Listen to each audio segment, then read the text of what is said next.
Welcome to the Deep Dive, brought to you by the Inside Texas Football YouTube channel. I'm your host, Justin Wells, and joining me as always for the Deep Dive is Paul Wadlington and Ian Boyd, our football gurus over at InsideTexas.com. Please like our video and subscribe to the Inside Texas Football YouTube channel. Come see us at InsideTexas.com. We're running a special for $1 for a month. It's spring ball, it's recruiting. There's so much stuff to catch up on, and some of that we're going to actually talk about today. We're going to talk on the biggest takeaways from practice so far on the offense and defensive sides of the ball, and we're also going to look at SEC quarterbacks. Our man Paul Wadlington's got a pretty good angle there on what could be a conference strength by the end of the 2024 season. So let's just jump into practice takeaways. That's kind of the big thing that everybody wants to hear, guys. Everybody wants to know about what's spring practice looking like. We've got great practice reports that Joe Cook and Eric Narlene have been doing on YouTube shows, so be sure and check those out. I'm going to start with you, Ian. Biggest offensive and defensive takeaways from practice so far. You've read the reports. You know everything we know for the most part. What's your biggest takeaways? I think on the defense, just the number of quality edges they have. I mean, they've been trying to rectify that problem for the entirety of the Sarkisian era. Yeah. Or we remember when he came in, he's like, where are my edges? Where are my linemen? How come it's all wide receivers? And they took third string transfers from winning programs just to get some bodies and to get some culture. Now you got the Baron Sorrell and Ethan Burke combo coming back, who were pretty good last year, and both have remaining upside to explore, probably especially Burke. Yeah. Then you got a transfer in Trey Moore, who by all accounts is playing really well, yes, showing out. And then you got the other emerging talents like Colton Vasek and Justice Finkley has been getting some buzz. And then am I missing? Is there one more? 5-star from Duncanville. Oh yeah, Colin Simmons. That I knew there was be somebody big. That's a lot of guys. They play it 2-4-5 is the base nickel defense that puts two of those guys on the field at the same time. But I mean, they may play with packages they use 3. They may play more base if they can get away with it and get another one of these guys on the field. There's just a lot of these guys. I feel like this will set the table for what the rest of the defense looks like. It's just trying to make room to get these guys on the field. Because I think they're going to have definitely depth and maybe at least 3 guys that they'd like to be involved in every game plan because they can make plays. On the offensive side, let's shift over to the offense. And people want to talk about the offense more anyway. And when you got 2 quarterbacks in this room, like Quinn Ewers and Arch Manning, the ball is going to be chunked a lot in the next few seasons. They've got some receivers out there. They've got a lot of stuff. But what's your takeaways right now, Paul, from the offensive side, just gleaning practice reports and everything we've learned? So offense, we've talked on this show and on other Inside Texas products. We've talked a ton of quarterback, as expected. We've talked a ton of offensive line. We just did that last week. We've talked a bunch about the running backs, and Jaden Blue's upside, and can Cedric Baxter go into his body. And then we're talking to the receivers. We're only talking about these transfers, and for good reason. They're really good gets. These were high value prospects, coveted folks in the portal. Except we're forgetting that there's a bunch of guys who were learning their trade last year, growing their bodies, getting more mature. And we're talking about guys like Jonte Cook, who obviously gets some attention because he's a former high 5-star, depending on your service. DeAndre Moore, right now, is the overlooked man. And here's the thing we know about DeAndre Moore. He came in, and the rap on DeAndre was, oh, he's a sophisticated receiver. He's skilled. He's not physically amazing, but he knows where to go. He's physically mature. He's mentally good. He's got great hands. He runs good routes. And then we found out as he's growing into his body that he's probably one of the 5 fastest players on the team. That was not expected. And DeAndre Moore is almost 200 pounds now. He's about 195. He's 6 feet. He's still retained the hands, the route running, that sort of sensibility.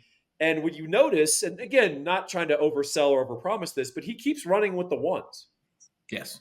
And they seem to like him at slot, but they also seem to see some versatility with him. And so the interesting thing about DeAndre that I see potentially is this might be a more talented or more dynamic Jordan Whittington, which is physically mature guy who can block, who does all the right things, who knows what he's supposed to do, but then maybe has a little bit more burst, a little bit more route versatility than Jordan did.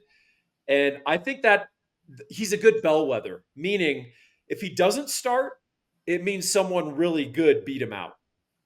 If he does start, then we just had a guy beat out 3 high value transfers. And I think it bodes very well that this could be an interesting dark horse. So that's a name I'm going to watch. It's real early. So let me give you all the caveats on that. But that's a name that I keep hearing, I keep seeing pop up in practice reports. I keep hearing about in off seasons as a beast and as a guy who takes football very seriously. And the extra bonus is California guy. And I know we have lots of, we should never leave Texas types and all that. And, we should only go recruit in the SEC. California puts as many players into Division I as the state of Texas does. The difference is that the state of California doesn't have a bunch of viable programs near it. And so that's why it gets rated by the Oregons. That's why it gets rated by even Ohio State and Georgia.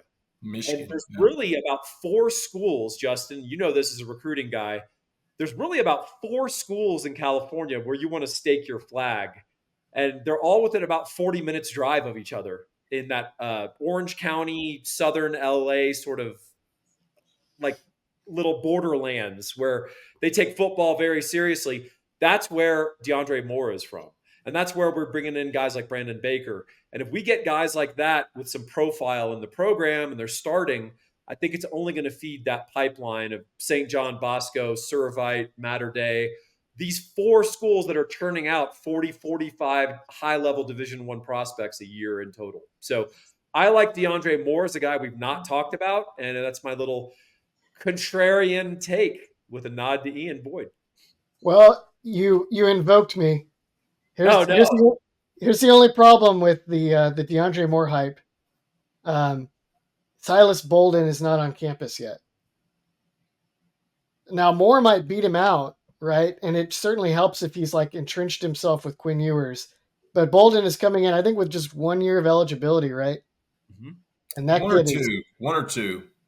Well, if he has 2, that's a different story. I'm not sure, to be honest. He's got some game-changing water bug quickness in his own right.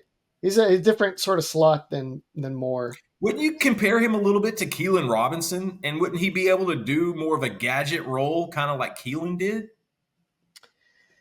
He could, for sure. If he's in the game as like a running back, then you kind of know what you're going to get. Yeah. It's almost I guess Keelan was kind of like that too. But then Keelan consequently didn't have that big of a role on offense. Yeah. So if Bolden's coming in to do that, then he's not going to – then Moore is going to be the guy, and Bolden will be, just a every once in a while kind of guy. One thing to know about Silas Bolden, unlike Keelan Robinson, we consider Keelan Robinson like a small guy, right? Because he weighed in the 190s. Bolden is about 160-something pounds. Yeah. It's not Xavier Worthy, like sort of sinewy. He's dense.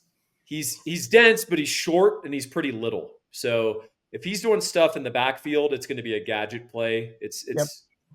He's not getting 11 carries or something like that. That's not in the cards. And then as a slot, he might be elusive, but Oregon State actually moved him all around. Right. And in the slot, he's very quick and he's evasive, but you lose the ability to block from your slot. And I think that's something that Sark probably covets in this offense, particularly if we're going to run a lot of outside zone, as Ian has talked about. So interesting. I mean, here's the bottom line. Everyone has their favorites. Everyone has their, this guy better start, or, and some of these guys are sight unseen, right? Effectively. The fact is we've got a bunch of good receivers. They're going to all compete. And whoever wins the 3 starting jobs is going to be pretty good at football. So I think that's the reassuring thing about all that. I love, Paul, that you brought up DeAndre Moore, because Monday, Texas hosted a handful of recruits for a practice, and one of them was four-star wide receiver Andrew Marsh out of Katy, Jordan. One of the top 4 or 5 targets on the wide receiver big board. Really dynamic, explosive kid, incredible hands, real strong, aggressive, attacks the football. I talked to him, right after his visit, and I asked him about practice. I was like, give me a couple guys that you notice kind of flashing, because like you said, Paul, we all have our guys that we think, okay, I think this guy can fit and this guy can do this. But I always love hearing recruits because they have no bias. They don't care. And a lot of times they don't even know the guys. And so they'll give you kind of a fresh set of eyes. And the 2 names that Andrew Marsh told me that he thought stood out were DeAndre Moore and Ryan Wingo. And he said it really resonated in the wide receiver meetings, because Marsh got to sit in with the coaches during those meetings. And you could tell, he said, you could tell Moore was engaged. He knew exactly what was going on, what his role was. Ryan, getting to that point, it's still early with him, and this offense is not easy to learn. But I love that you brought up DeAndre Moore, because there's other guys outside of Inside Texas that saw stuff like that and agreed as well. And so it's so early, and we've had so many good practice reports. So be sure and check those out at the Inside Texas YouTube channel. There'll be another one coming up soon, and then they'll take off for Easter holidays. But I think just to conclude it, there's so many little takeaways, and a lot of times in spring football we can overanalyze things, and that's kind of what part of this job is. But the depth is the one thing that is synonymous with every report we get. The depth across the board is ridiculous. And I know we had a worry about D-line. There's D linemen there. They just have to be developed. They just have to come up, take a next step. And so, these as our biggest takeaways on the offensive and defensive end. I think it's fun to see that. Like at receiver, how do you get better losing Xavier Worthy and Adonai Mitchell and a Jordan Whittington? Well, we just told you. At edge, how do you get better? Well, you recruit well, you develop those guys you recruited, and then you bring in a Trey Moore who just has a penchant for a taste for quarterbacks. And so I think those are good ways to kind of lead into 2024. Another big takeaway for me, that's Andre the Lawyer. This guy is big, okay? If you're ever in trouble, this guy has range. If you ever need him for anything, a slip and fall, injured, car wrecks, slip and falls, 18-wheeler accidents, wrongful deaths, on-the-job injuries. If you ever get stuck, Andre the Lawyer is the guy. He's located in Dallas, and he will help out Longhorns and any for that matter. He's not biased in that regard. He'll help you out. Andre the Lawyer, give him a call at 214-444-8808. When you need him, call him, Andre the Lawyer, 214-444-8808. We're going to shift over to quarterback talk, and it's not going to be Texas quarterback talk, because we know what Quinn Ewers can do, and we know what Arch Manning, we think we know what Arch Manning can do. But what about the rest of the conference? It reminded me of the late 2000s, the Big 12. And so I was remember 2008, 2009, the top 5 or 6 quarterbacks were probably the top 5 or 6 quarterbacks in the country. And the SEC was trying to play catch up for the last 10 years. I felt like it was basically because of those spread offenses in the Big 12. Now the SEC has some guys, half of which have transferred. But that's the new thing in this day and age in the transfer portal, and with starting quarterbacks in general. They're free agents and they can go where they want. Paul brought this idea to us earlier, and we really like it. I'm gonna hand it off to you, Zone Reed, and let you kind of to go with it, because there's some guys we want to talk about, some newcomers to the conference, especially from Texas and Oklahoma side, but also from some of these other programs. And Paul, you think that this conference by the end of the year might actually have some top-heavy guys at the position? Yeah, I think by the end of the year, it's going to be the best quarterback play in the country. And really, it's going to need a few guys to hit. Some of those guys are transfers who are new to the school, but not new to starting positions at quarterback. And then there's other guys that have been waiting and biding their time. And interestingly, on 3 of them, we got a little bit of a bowl preview on what they're going to bring. And those 3 guys are Jackson Arnold for Oklahoma, Garrett Nussmeier for LSU, and, God help me, Nika Iamaleava from Tennessee. No. What is it, Ian? How do you pronounce it? I got the guide up. Nico Iamaleava. Nico Iamaleava. We'll call him Nico. He's going to, Nico Ima. Or Nika Ima. Nika, I I'm going to kick. thought it was Imaliva, which Well, I'm Nico, gonna I'm going leave to kick. this chat if I can't get it right. Yeah, But yeah, go it's ahead. Nico. I'm going to kick Iowa's ass in the bowl. So that's what he did. So let's talk about these three guys. Garrett Nussmeier replaced the Heisman Trophy winner, right? No pressure there. Nussmeier came in, and LSU didn't play well in that game. They weren't very interested in that game early, and Wisconsin was kind of taking it to them. They got engaged, and Nussmeier ended up becoming the MVP of the bowl game. He threw for 395. He is a more traditional pocket passer, Yep. big, strong-armed guy. And a lot of people have raved about him in Baton Rouge and said, hey, just wait till you see Nussmeier. He's different than Jaden Daniels. He doesn't bring that dynamism with his legs. But if you give him time, he'll drop back and he'll throw some strikes. LSU loses two outstanding wide receivers, just like Texas. But LSU kind of always has wide receivers. You know, betting against them to have wide receivers is probably not a good bet. So he's a guy that we saw a little taste of. It looks very promising. Jackson Arnold, on the other hand, showed some incredible throws. If you go back and watch that Arizona game, he made some really nice throws. And one of his superpowers, aside from his mobility, is he can throw intermediate to deep balls with incredible zip. And the ball just gets on the receiver. And you could tell the defenders are not expecting it to get there that quickly or cleanly. The problem is sometimes that ball went to the defenders. And so Jackson Arnold, it was the best of times. It was the worst of times. He looked like a freshman quarterback. He kept OU in the game. He kept Arizona in the game, and ultimately probably contributed more to Arizona winning the game than he helped OU win. But I think he showed the tools. The question is, can we put a saddle on the stallion? So I invoked Ian earlier, and you say his name, and he appears. I'll let you talk for 45 seconds about Jackson Arnold. That's going to be your limit, Ian, because I know you can go on an OU rant and a tangent. So let's go. He is, he was a 5-star for a reason. He's got a lot of the classic tools that really excite people. Very natural thrower of the ball, like you're talking. Like he's got like a hair trigger, just woof, ball's gone. And he's accurate on those deep shots too, like you said. He hit one to Brennan Thompson, the former Longhorn receiver in track star, yeah. And he hit him in stride down the field. So that track speed is pretty valuable if you can do that. He can run a little bit. He's big and strong, tough. The thing is like with many of these big armed quarterbacks that really excite people with their high school film, when he knows where he's throwing it and it's just about throwing, he's great. When he's got to figure out in the chaos where to throw the ball, not great. Not great. And they're going to try to protect him from that as much as possible with RPOs and like half field play action, much like Texas has done with Quinn Ewers to get him to the point where he is now. But it just takes a while, man. And he's only going to be a redshirt freshman, and he doesn't have a lot of reps, and a lot of them are in RPOs where he's not getting practice at reading the field.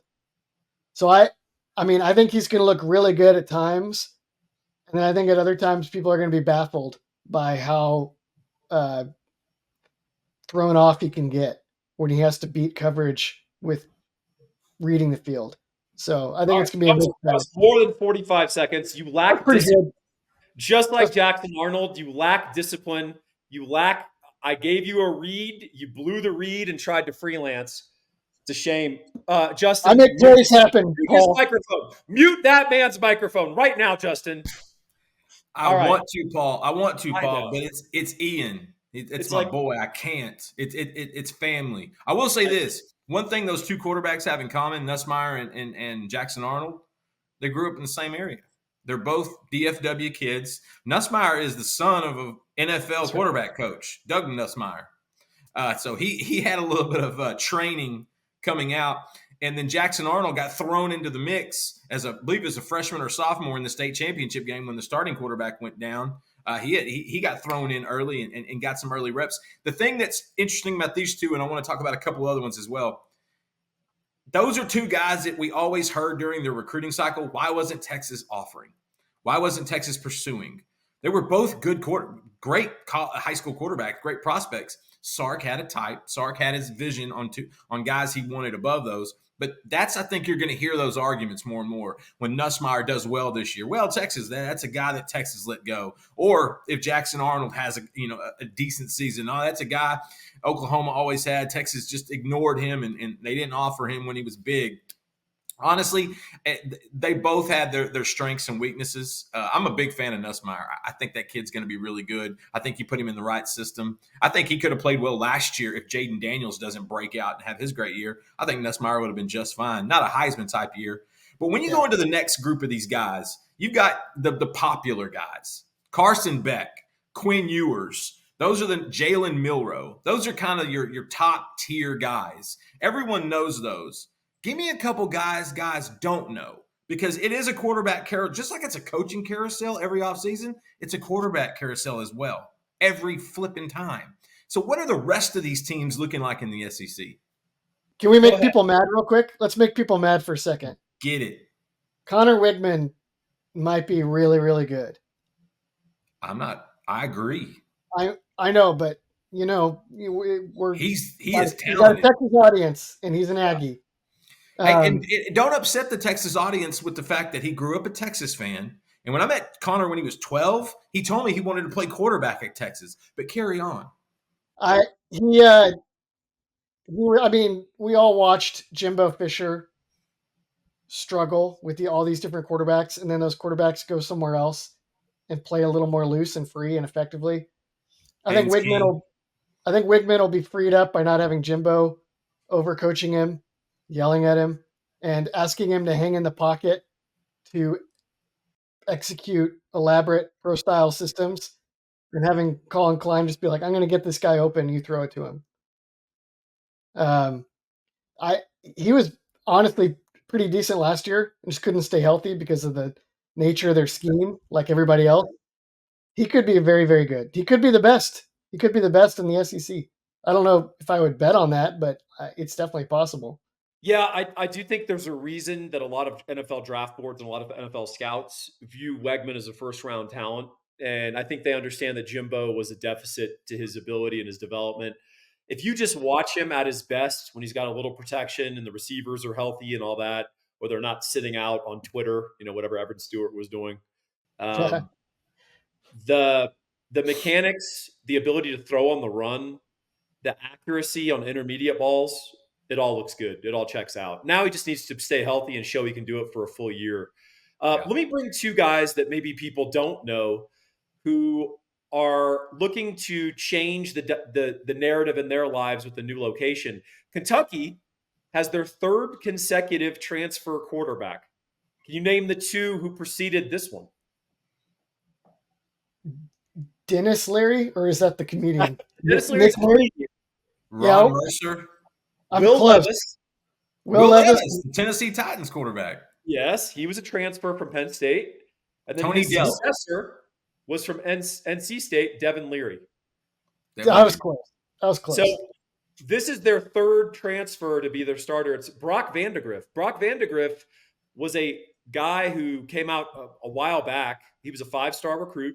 Signed with Georgia, I believe. Out of Georgia, he didn't win the starting job from Stetson Bennett. And then he was the favorite to win the job, and Carson Beck beat him out. And now we understand why Carson Beck beat him out. I personally think Carson Beck is the best pure thrower in the SEC. We'll find out. We got 2024 to prove it. But Brock Vandegrift is finally transferring. He's going to be handed the reins. It's his job. I don't know if it's a great environment for him, and I don't know the deficits. Or is he just getting beat out by really good college quarterbacks? Because Stetson Bennett became a really good college quarterback. We'll find out because he's on the schedule and Texas gets to play him late in the year. Another guy who's getting a new environment, but actually had been a starter but had been misused. We talked about Jimbo Fisher and A&M with Wegman. Talon Green, another Dallas connection, Justin. Talon Green is the guy who looks the most like Vince Young in a football uniform that you'll see. He is the new starting quarterback at Arkansas. He was the starter at Boise State.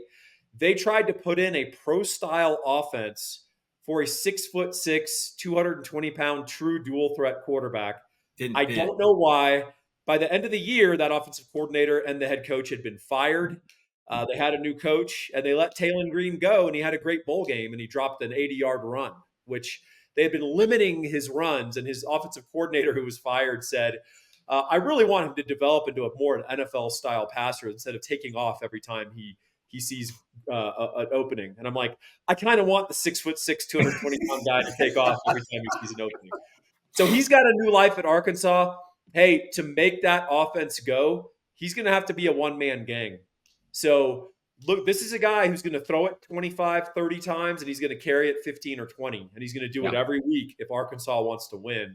So Talon Green could be a really interesting story. And, of course, we see him about mid-season, and I think Arkansas will be fired up for Texas to come up. So that's a little preview of these SEC quarterbacks. Maybe we'll carry this over to another show and talk about some of the rest. But, Justin, handing it off to you, my man. Hey, Talon Green, you know what else he has in common with Jackson Arnold and Garrett Nussmeier? He's a DFW quarterback. There are quarterbacks all over the state of Texas every year. It is ridiculous. They litter the NFL. I think last year a fourth of the quarterbacks had played some sort of high school football in the state of Texas in the NFL. It's just absolutely ridiculous. But that's how we do it at InsideTexas.com. We get ready for the NFL. Hey, be sure and like our video and subscribe to the Inside Texas Football YouTube channel. Thank you so much for joining us today for this week's edition of Deep Dive. We really do appreciate you guys making us a part of your day. And thank you for joining us. And be sure and subscribe. Be sure and check out InsideTexas.com. We're having a special, $1 for a month. It's spring football, recruiting visits, Texas relays this weekend. There's so much coverage. Be sure and check it out. And be sure and thank you again for joining us from the Inside Texas YouTube channel, brought to you by InsideTexas.com.